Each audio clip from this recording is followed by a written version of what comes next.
నమస్తే. Red book ఏపీలో 2024 assembly ఎన్నికలను ఓ ఊపేసిన సబ్జెక్ట్.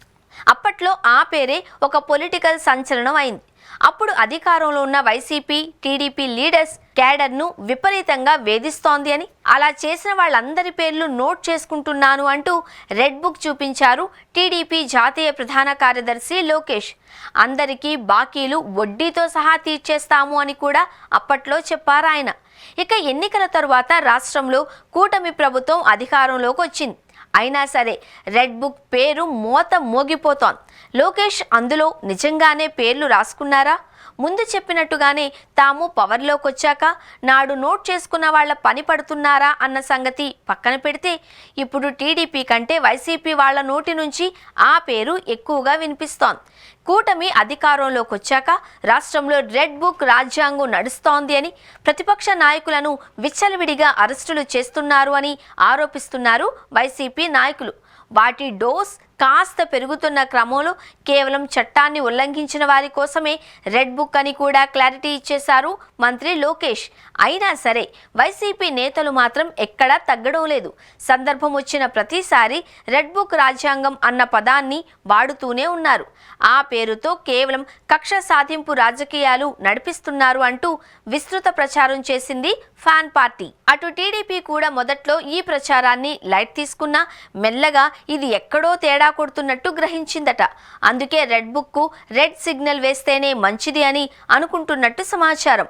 అధికారంలోకి వచ్చిన కొత్తల్లో దీని గురించి తరచూ ప్రస్తావించిన లోకేష్ ఈ మధ్య కాలంలో తన ప్రసంగాలలో ఎక్కడా ఆ పదాన్ని వాడడం లేదు. దీంతో ఇక ఆయన దాన్ని పక్కన పెట్టినట్టు అర్థమవుతోంది అంటున్నారు పొలిటికల్ పరిశీలకులు. అయిన దానికి కాని దానికి ఆ పేరు వాడడం వల్ల నష్టం జరగడం మొదలైనట్టు గ్రహించిందట టీడీపీ అధిష్టానం. రాష్ట్రం ప్రస్తుతం ఉన్న పరిస్థితుల్లో శక్తికి మించి అభివృద్ధి చేస్తూ ఉన్నా సరిగ్గా చెప్పుకోలేకపోతున్నాము అని, అదే సమయంలో పాత తప్పులకు సంబంధించి ఎవరైనా వైసీపీ నేతలను అరెస్టు చేస్తే వాళ్ళు రెడ్ బుక్ రాజ్యాంగం పేరుతో విషయాన్ని పక్కదారి పట్టిస్తున్నారు అన్నది టీడీపీ నేతల అభిప్రాయంగా తెలుస్తోంది. అందుకే రెడ్ బుక్ ను కొన్నాళ్లు క్లోజ్ చేసి ఉంచాలి అనుకుంటున్నట్టు చెప్పుకుంటున్నాయి టీడీపీ వర్గాలు. పదే పదే రెడ్ బుక్ అంటే జనంలో కూడా నెగిటివ్ ఫీలింగ్స్ పెరుగుతున్నాయన్న ఫీడ్బ్యాక్ కూడా వచ్చిందట.